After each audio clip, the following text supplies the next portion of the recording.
po ang mga agri-boys. It's good to have them with me. Ay, ano ka AMR?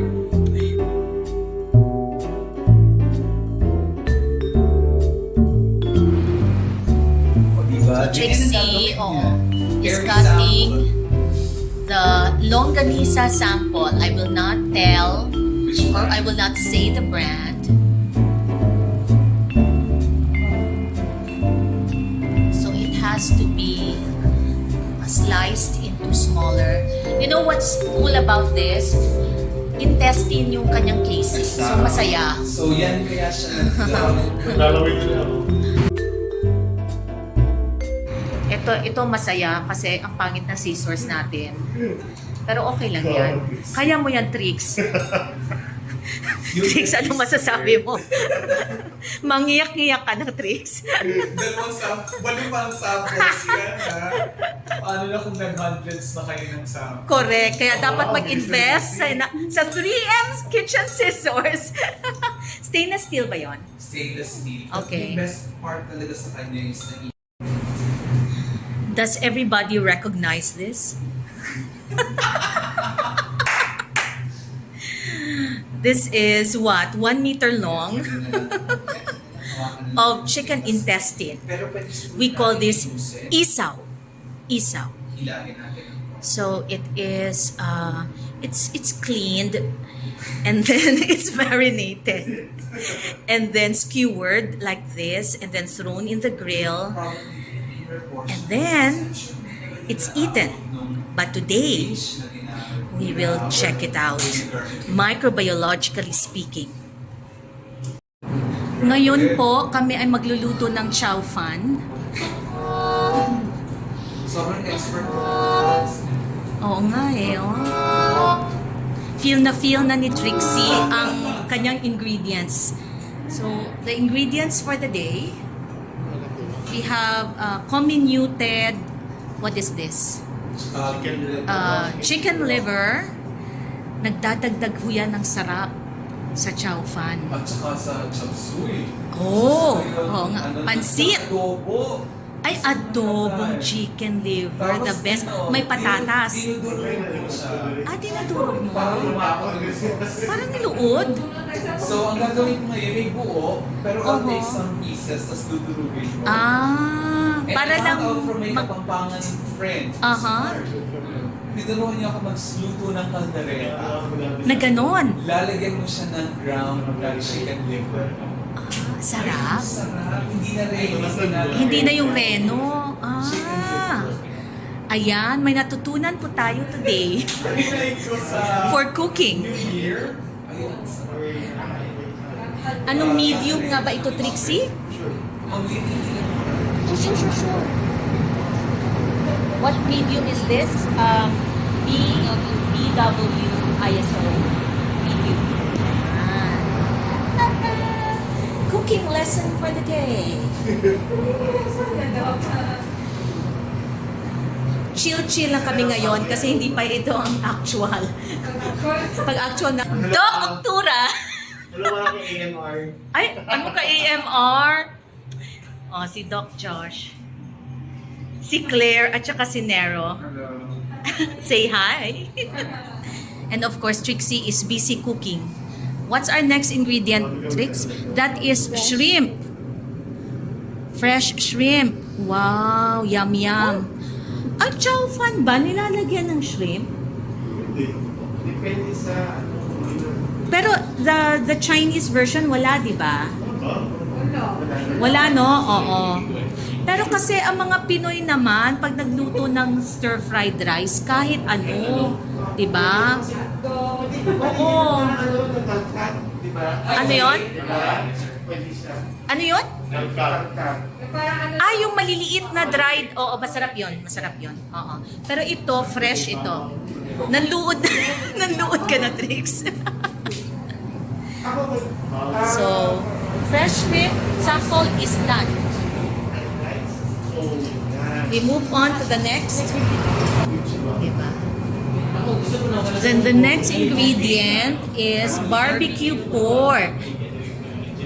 Ay, malaki masyado. Hindi siya prego. Okay lang, sige lang. Ma'am, di meron lang i-clarify na. We have 5 more ingredients to go. And this one is pork liver.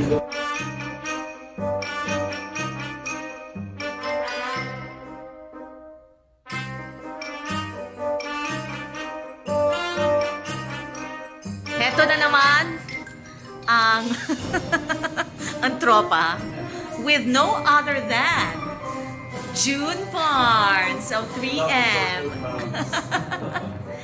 And of course, Trixie has prepared our Chow Fan cooking cooking area. Ayan.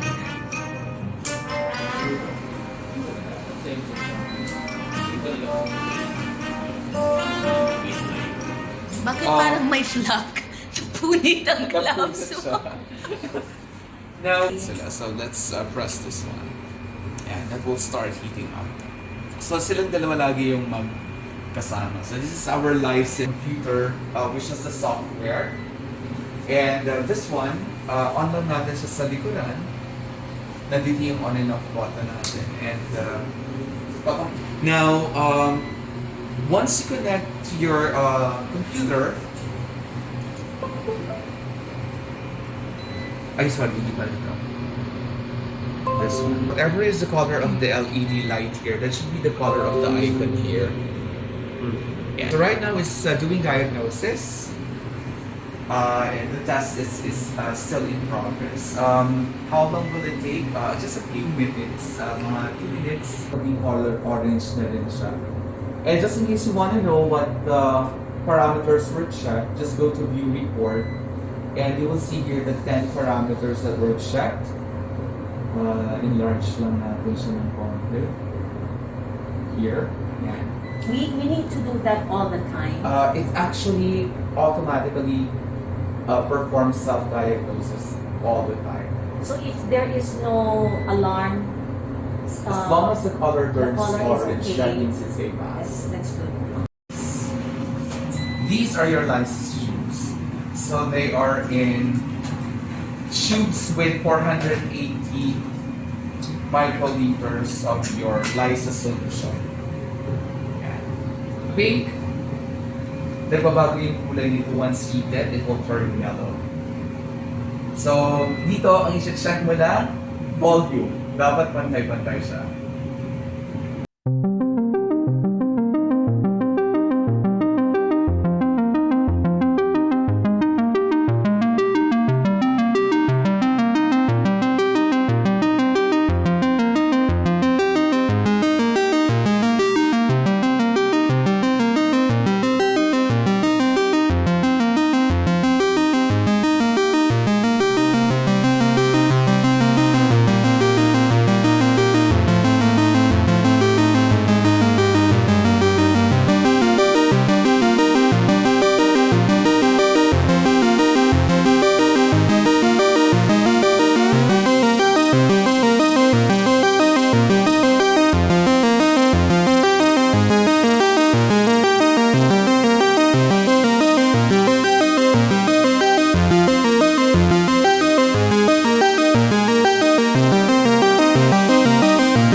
This one is, yeah.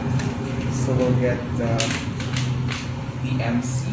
Sorry, the arc reagent control. May umangat na naman. Just Flip. Bring it down. Cut it.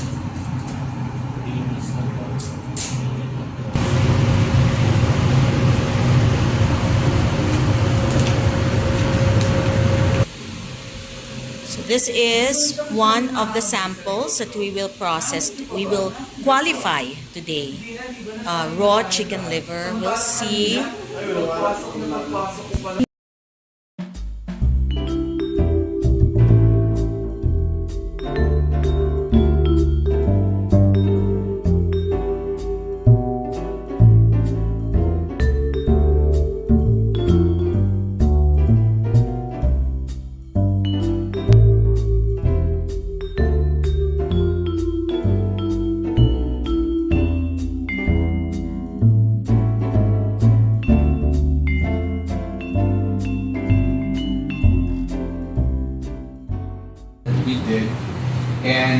see, this one is our, ano to? Chicken liver. Wait. This is our longanisa, beef. This is our isaw, beef. So kailangan talaga namin bumalik tomorrow dito for us to... I thought. So ibig sabihin, buti na lang try natin yung AOAC kasi Yeah. if we did the ISO, automatic hindi pwede yung ISO sa inyo. Okay. Now, with regards to the sample, this one is our chicken liver, negative. Here we This is go. our longanisa, negative. Okay. Our isaw cook, it's negative. Oh! Ito yung Red. There's a red. What is that? Barbecue, pork barbecue. So you're right. Oh my God. You are right. These are shrimp balls, negative. This one is our pork liver cooked. Oh. Ayaw mo na kumain ng mga ganito. This is our chicken. Sa Liver? yung store, lahat ng Raw binili chicken sa liver. store positive. Last June. Wow! Ano yung last na Don't say the store. May have a division of the acid. Kasi normally you should get significant RNU reading. Mostly may light production. Yung sign na may ganun siya, yun na yun, inhibition. Okay. Whatever other pathogens you want to detect using the MDS. But we do also know now that the shrimp head, hindi nyo pwedeng gawing primary enrichment. Yes. Kailangan talaga magkaroon ng secondary enrichment. Okay. So we can conclude now that the ISO method will not work for you. Ngayon po, kami ay uuwi na luhaan. Luhaan kasi meron kaming sample na may inhibitory effect. So, yung chow fan, medyo hindi masarap, ano? Oo. Oo. Pero, the good news is, Goodness ba yan? the good news is, merong paraan. Meron tayong Oh, pwedeng another gawin way. to troubleshoot. Di ba? Hopefully Doki. mag-work. So, ang ating veterinarian, anong masasabi mo kayo? Kakain ka pa rin ba? ng Pagpulutan naman, ng barbecue. Pag lasing ka pa naman, wala ka ng pakipakialam. Diretso na. Pagkagay, kain ng barbecue. Wala na Oh. kailangan. Basta Diba? Lamang sandal lagi natin comment. Diba? So, bukas po, abangan. Ang susunod ng kabanata. Ha? Si Madam Trixie. Ikaw ang nakakaalam, Madam Trixie. So, ito po ang mga agri-boys. Hi guys. It's good to have them Hello po. with me. Kami ay kakain. Sige, saan tayo? Chrissy ang nakakaalam. We're going out of campus. Ay, sabi yan. Ang tawag sa road na ito, sa loob na, this is inside MSU Jensen Campus. Yan, para makita niyo po ang aming magandang campus. Oo nga no, wala mga pangalan ng ating streets, ang roads no. Wala ko na-develop. Yan Oo ang nga. Radius Road. Pwede rin. Pwede rin. So, madami talagang puno. Yan ang gusto ko sa campus. Ang dami-daming puno. Pero ang init-init. Pero mainit pa rin. Bakit? O sige, explain nga. Pag-explain mga agri-people. Kasi hot daw na mga taga-MSC. Mga hot daw. Hot in what way? At saka ang dami na nakapark sa Y building. Oo. So, talagang ano na, bumabalik na tayo sa face-to-face, di ba? Kasi before, ha? Ganun ba? Konti lang. Oo. Good morning. It's day 3 of our Chow Fun adventure. Sorry, I just call it Chow Fun because you know we wanted to just enjoy the process. So we've been here in this lab for 3 days already, and you can see my colleagues and our 3M partners inside. We're running today our secondary enrichment. Ibig sabihin lang yan, papatubuin namin the second time around yung aming kailangang patubuin. So, we'll go inside and Pray for us that we will get the result that we want, so that we can proceed with this method in our bigger analysis. This is our secondary enrichment. Paano mo ba i-laymanize ang secondary enrichment? Basta pinatubo ho namin ulit kasi wala kaming na-detect. Hindi ibig sabihin na wala doon, pero baka kasi may inhibition yung unang medium. Kaya ang ganda-ganda ng kulay, oh. Oo, pero kung makita nyo, cloudy siya, turbid siya. Kahapon, this was very clear, which means merong tumubo dito. Here we are again.